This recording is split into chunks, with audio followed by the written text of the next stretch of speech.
Hello kids, welcome to math session. We are doing chapter algebra. आज हम लोग we are going to do one exercise जो हमने पहले कॉन्सेप्ट समझे हैं. वो algebra के कॉन्सेप्ट्स कैसे we can put in the question to solve it, वो we are going to learn today. तो एक्सरसाइज है, इसके क्वेश्चन पढ़ते जाएंगे और ये हम देखेंगे कैसे now we can form a algebraic equation या algebraic expression. ठीक है. So now answer the following. Take Sarita's present age to be y years.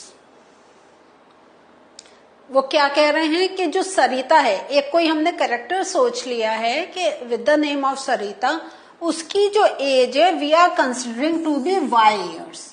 ठीक है. सो लेट सरिता एज भी, अगर हम इसको ऐसे कहेंगे तो कैसे बोलेंगे, लेट, तो हम कैसे लिखेंगे, let Sarita's age be y years. ठीक है. Now what will be her age 5 years from now. अभी की एज हम y समझ रहे हैं, तो after 5 years what will be the age of Sarita. अगर आप मान लो आज आप 6 years ओल्ड हैं, तो 5 years बाद आपकी एज क्या होगी. How are you going to do the calculation, 6 + 5. तो इन द सेम वे हमने सरिता की एज क्या एज्यूम कर रहे हैं, we don't know the exact age of Sarita. हम एज्यूम कर रहे हैं with the algebraic expression y कि उसकी present age is y. So after 5 years उसकी एज क्या होगी, y + 5 years, है ना. क्लियर हो गया. Now what was her age 3 years back. What was her age 3 years back. तो अब हमें क्या करना, अगर प्रेजेंट एज y है तो 3 years पहले क्या एज थी. तो जब हम पहले की बात करते हैं, प्रीवियस ईयर की बात करते हैं, and we are talking about age, तो हम क्या करते हैं, सब्ट्रैक्शन. Very good. तो हमारा क्या आ जाएगा, y - 3 years. ठीक है. समझ में आ रहा है ना. जब उन्होंने ये पूछा कि उसकी एज 5 years के बाद क्या होगी, what will be her age 5 years from now, तब हमने एडिशन करा. जब हमसे पूछा what was her age 3 years back, हमने सब्ट्रैक्शन कर दिया. Now Sarita's grandfather is 6 times her age. What is the age of her grandfather. जो ग्रैंडफादर मीन्स दादाजी, ग्रैंडफादर या नाना जी. सो इनकी जो एज है that is 6 times. Now look here, 6 times. तो what is the meaning of times. तो जब हम ऐसे कोई स्टेटमेंट में, मैथमेटिकल के स्टेटमेंट में, when we read this statement times, this means we have to multiply. Okay, yes, we have to multiply. तो अगर सरिता की एज y है तो दादाजी की एज क्या होगी, 6y. Is this thing clear? We are going to multiply 6 with y, तो हम इसको 6y भी बोल सकते हैं. क्लियर हुआ. सो सरिता के ग्रैंडफादर की age is 6y. Now moving further. Grandmother is 2 years younger than grandfather. What is grandmother's age. जो ग्रैंडमदर हैं वो 2 साल छोटी हैं ग्रैंडफादर से. तो अगर ग्रैंडफादर्स एजेस क्या हमने क्या देखी थी, इज 6y. मीन्स क्या हुआ, 6y मीन्स क्या हुआ कि ये ग्रैंडफादर की एज निकली है निकली है या नहीं. कि अगर हम ये कहें कि सरिता की एज 10 है तो ग्रैंडफादर की क्या होगी, 10 × 6 60. ठीक है. नाउ ग्रैंडमदर क्या है, वो ग्रैंडफादर से 2 साल छोटी हैं और ग्रैंडफादर से एज हमें मालूम है 6y है. तो ग्रैंडमदर की एज क्या हो जाएगी, -2, क्योंकि जो उनकी एज है उससे 2 साल छोटी। तो जैसा अगर हमने सरिता की एज एज्यूम करी 10 ईयर्स, ठीक है, तो ग्रैंडफादर की 6 टाइम्स कितनी हो गई 60।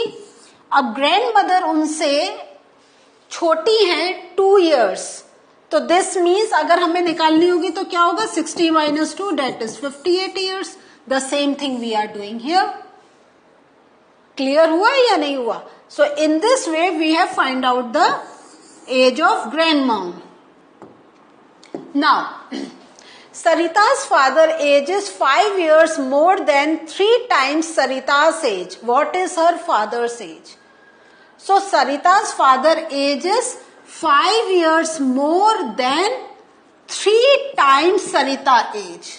तो Sarita age is Y, जो हमें अभी मालूम हो गया है, then 3 times means 3Y. Sarita's father's age is 5 years more than 3 times Sarita's age. तो 3 times Sarita age is 3Y and 5 years more means plus 5. तो father's age is 3Y plus 5. So with the help of these algebraic expressions we are solving the questions. समझ में आ रहा है आपको? बहुत अच्छी तरीके से, no confusion, very good. Clear हुआ? तो ये आप थोड़ा सा अगर किसी बच्चे को लग रहा है तो I would like that you go to do this exercise again and again so that the things will get much clear to you. बहुत से एक बच्चों को एकदम समझ में आता है, कुछ बच्चों को थोड़ा टाइम लगता है। डोंट वरी, आप जैसे जैसे इसकी प्रैक्टिस करेंगे, जैसे जैसे you will read the question, तब आप फाइंड आउट करेंगे कि this is not that difficult जो हमने सोचा हुआ है। क्लियर हुआ? Okay, further. Now, the length of a rectangular hall is 4 meters less than 3 times the breadth of the hall. What is the length if the breadth is b meters? तो ऐसे question पढ़ के आप लोग घबराया नहीं करें, क्योंकि अभी हम एक एक स्टेप से चलेंगे। रेक्टेंगुलर हॉल बोला है ना, तो first we are going to draw a rectangle. सबसे पहले आप ऐसे स्टेप चलें कि the length of a rectangular hall, now this is the length, वो क्या है, is 4 meters less than 3 times the breadth of the ball. ठीक है, the breadth of the hall, ठीक है, so 3 times the breadth of the hall. What is the length if the breadth is b meters? तो breath जो कह रहे हैं वो b है, ठीक है, ब्रेथ को वो बी के से हमें डिनोट करना है। तो फिर से हम पढ़ेंगे question. Length of rectangular hall is 4 meters less than 3 times the breadth. तो 3 times द ब्रेथ कितनी हो जाएगी 3b। सो आई एम, तो लेंथ क्या हो जाएगी 3 times the breadth and 4 meters less than 3 times. तो 3b minus 4, क्योंकि उन्होंने सबसे पहले क्या बोला है 4 times less, लेकिन 4 times less किससे है, इट इज 3 times the breadth। ब्रेथ अगर हमने b मानी है तो 3 times of breadth will be 3b and 4 meters less। Now less हमें बहुत अच्छी तरीके से मालूम है, we have to do the subtraction. तो 3b minus 4, so this will, तो what is the length if the breadth is b meter? तो if the breadth is b meter, length will be 3b minus 4। so देख रहे हैं, हम धीरे धीरे जब क्वेश्चन पढ़ते हैं the things get much clear to us। next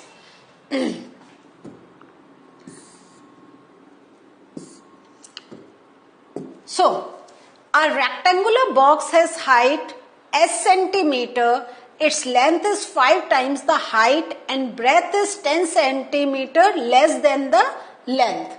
Express the length and the breadth of the box in terms of the height. So a rectangular box, ये हमारा rectangular box है,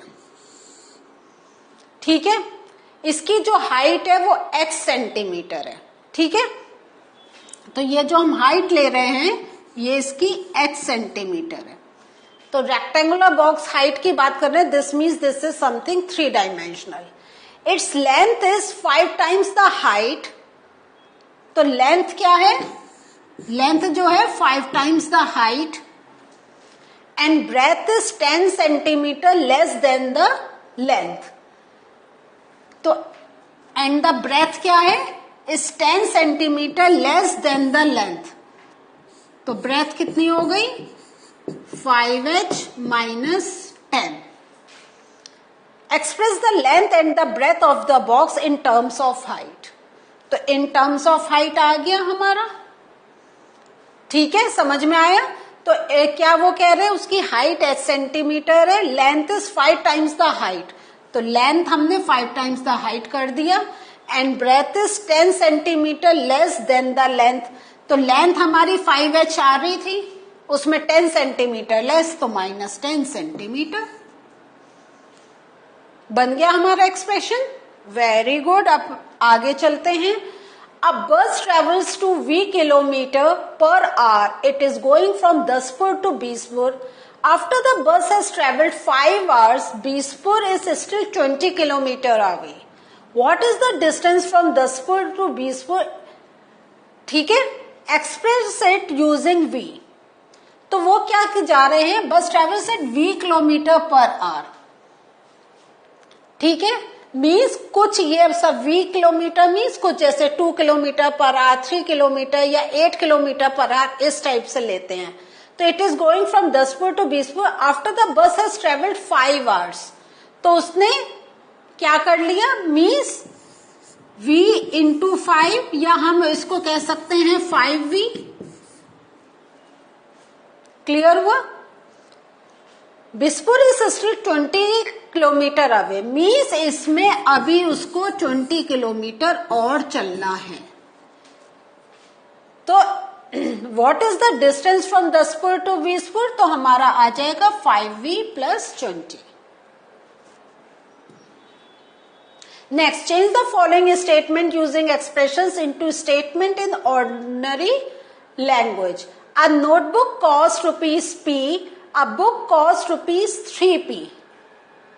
तो a notebook cost ₹P, a book cost ₹3P. तो हम simple ordinary language में कैसे बोलेंगे, सो ordinary language में कैसे बोलेंगे, the cost of book is 3 times the cost of notebook. The cost of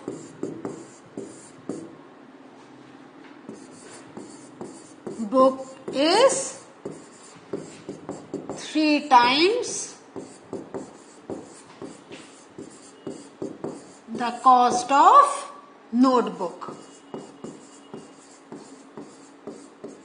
ये हमारी सिंपल एक ऑर्डिनरी लैंग्वेज है।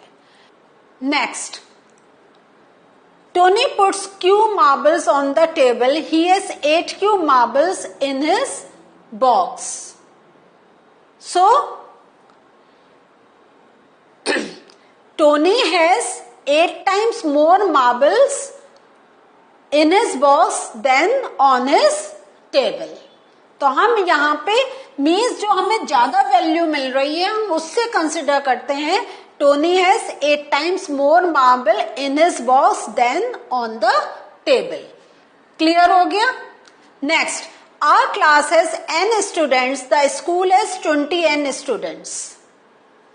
तो हमारे क्या है, हमारे क्लास में n स्टूडेंट्स हैं और स्कूल में 20 n स्कूल हैं। तो the school has 20 times more students than our class. ठीक है, school has 20 times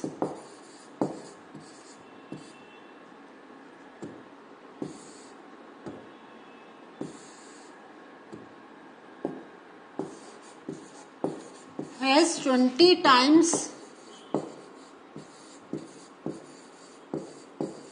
more students than in our class.